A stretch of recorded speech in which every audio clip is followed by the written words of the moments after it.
Welcome to our discussion on Texas's EV revolution.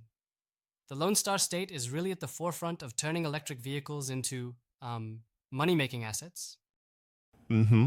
Absolutely, it's amazing to see the rapid growth. With over 362,000 EVs on the road already and projections hitting a million by 2031, Texas is showing a tremendous pace of adoption. Right? Right. And the numbers are just staggering. Nearly 30,000 new registrations in just a few months between late 2024 and early 2025. It's almost like every day there's something new happening on the Yep, Texas roads. and that's not all. Texas ranks third nationally in overall EV registrations. That kind of momentum really makes you wonder, what's driving this? Do you think it's just about being eco-friendly, or is there more to it? Oh, it's definitely a mix. Environmentally, Texans are becoming more conscious of reducing their carbon footprint. Zero tailpipe emissions are a big win, especially in cities like Houston, Dallas, and Austin. Right? But economic factors are firing up too. With gas prices skyrocketing, the savings on fuel alone can run between $1,000 and $2,000 a year. Yeah, and thinking about it, the technological appeal can't be understated either. Modern EVs bring cutting-edge features like advanced autopilot and smart connectivity, which attract the tech-savvy crowd in Texas. Right? Exactly.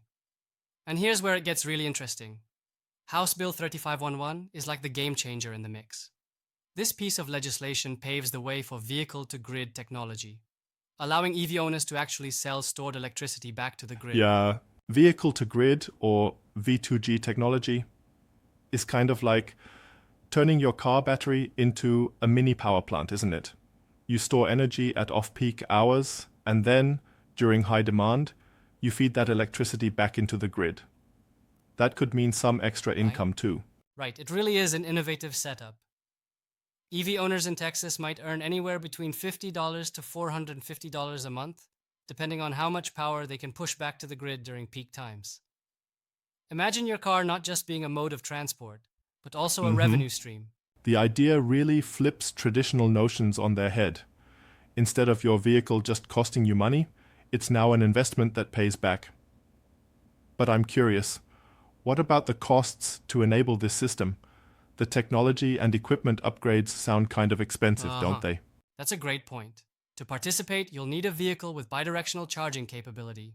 Most models since 2023 come with this, but you'll want to double check. And then there's the need for a bidirectional charger. Regular chargers just don't cut it because they only push power one way. And when you look at the numbers, standard level 2 chargers cost around $900 to $2,000 in total, whereas bidirectional systems can climb up to, say, $5,500 to $9,000 for advanced systems. Do you really think the revenue will offset these higher initial investments? Yeah, well, that's where financial incentives come into play. Utilities in Texas are introducing rate discounts and additional incentives that help bridge that gap. Moreover, the potential earnings and savings on running costs tend to balance the upfront costs over time. I get that, but I do wonder, what about battery health? There's this common concern that all the extra charging and discharging might degrade the battery faster. Yes. Yeah, that's been a hot topic. Early studies suggest that the additional degradation is minimal, like around 2-5% extra over a decade. This might translate to a reduction of just 3 to 12 miles of range over 10 years. Plus, modern batteries have smart management systems that actually help mitigate such wear. So it's almost as if, with proper engineering, the system can even benefit the battery by preventing it from staying 100% charged for too long, which is when degradation is worse. Is that accurate? Exactly. It's a win-win. The management systems not only protect the battery, but might also optimize charging cycles. Essentially, V2G isn't just a revenue opportunity, it also enhances grid stability, especially during extreme weather events, like what happened during Hurricane Laura. Right. Speaking of extreme weather, I've heard accounts like from Houston where a vehicle, say an F-150 Lightning, powered a home for several days. It definitely illustrates a critical role for vehicle backups during emergencies. Exactly. James from Houston, for example, used his vehicle to power his home during Hurricane Laura, and later he even sold that backup capability to the grid. It's a brilliant concept that not only safeguards you in emergencies, but also opens up additional revenue. Yeah. Then we also have cases like Maria in Austin, who earns close to $900 in 6 months just by participating in the workplace charging program. It shows that even apartment dwellers can join in on these benefits. Right? Yes. And don't forget the Wilsons in West Texas who effectively combine solar panels with their EV. They store excess solar energy in their car during the day and either use it at night or sell it during peak hours. It's almost like a mini energy ecosystem Mm-hmm. at home. That's amazing. It seems like the future really is about integrating transportation and energy infrastructure seamlessly. Vehicles will soon not just be modes of transport, but also critical components of our power grid. Right? Absolutely. And it's fascinating to see how this integration brings multiple benefits, from consumer earnings to enhanced grid resilience. Texas, with its independent grid and renewable energy potential, is in a prime position to lead this charge. Uh-huh. But while the benefits are clear, there are some challenges too, right? Like technical glitches with early bidirectional chargers and integration complexity among different systems. Yeah, right. There have been reports of firmware issues and hardware compatibility problems with early V2G systems. Plus, the whole setup, the vehicle, the charger, the grid management software, all need to talk to each other flawlessly. Any misstep could interfere with earnings optimization or even lead to unexpected charging behaviors. Mm-hmm. I see.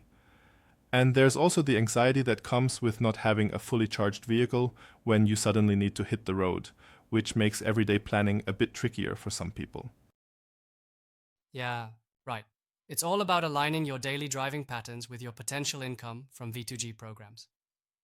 Careful planning is essential.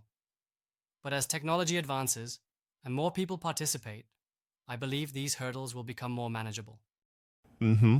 True, the growing infrastructure, including the rollout of smart meters and technician training programs, should definitely smooth the process. It's like building a new highway. There are initially some bumps, but soon enough, it's a smooth ride. Uh huh, exactly. And let's not forget the economic ripple effects. The deployment of V2G infrastructure is expected to create over 5,000 new jobs in Texas, spanning installation, maintenance, and even local manufacturing. Right? That's a significant boost for local economies.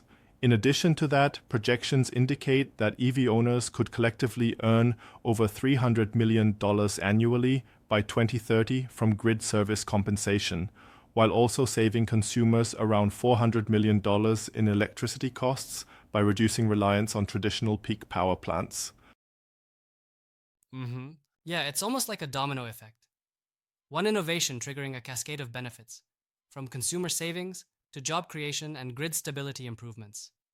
It really paints a promising picture for the future of energy and transportation in Texas. Yeah, and what about the competitive side? The conversation even compared V2G to other energy storage solutions like home batteries, community batteries, or even traditional generators. How does V2G Right. really stack up? Well, V2G leverages an existing asset, the EV battery, so there's no extra initial cost for the storage medium. Plus, it offers high flexibility thanks to its mobility, and its capacity generally ranges between 60 to 200 kilowatt hours. In comparison, home battery systems are more expensive and fixed in location. Mm-hmm. That's a compelling point. V2G seems to offer a sweet spot of cost efficiency and flexibility, but I'm still a bit skeptical. It sounds almost too good. Is there any Good question. consideration we're missing? I agree. It's important to be critical. There are integration complexities and initial equipment reliability issues, as mentioned earlier. And yes, ensuring that all components, from your car to your charger to the grid, communicate seamlessly is a real technical challenge. However, the long-term benefits and the continuously improving tech seem to outweigh these initial bumps. Yeah, fair enough. It seems like, with the right preparation, from checking vehicle compatibility to hiring certified electricians, the transition can be smooth. Plus, utilities are already rolling out smart grid programs to help manage everything effectively. Mm-hmm. Exactly. And the process to get started is straightforward. Verify that your vehicle supports bidirectional charging, check with your utility for pilot programs, calculate the return on investment with the available financial incentives, and then invest in the Right? proper installation. It really sounds like an all-around win for EV owners, the grid, and Texas's energy future. Plus, with potential upgrades like fleet aggregations and integrated vehicle grid building ecosystems, we might be looking at an even broader transformation in how we fundamentally manage energy. Uh huh. Absolutely. That's the big picture. Individual participation today is just the stepping stone. Tomorrow, commercial fleets and even municipal vehicles could join in, pooling resources for significant power reserves during peak Mhm. times. In essence, Texas is not merely adapting to change, it's actively shaping the future of energy infrastructure.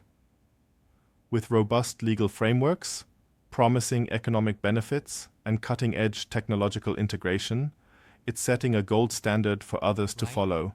Well said. It's exciting to envision a future where your car isn't just a ride, but a dynamic, interactive part of our energy grid. A real transformation for how we view transportation and energy. Yeah, I can't wait to see how all these shifts unfold in the next few years. Thanks for the deep dive into Texas's EV revolution. Truly a game changer for Hmm. so many. Thank you for the insightful exchange. The more we discuss these innovations, the clearer it becomes that the future of energy is both inevitable and incredibly inspiring.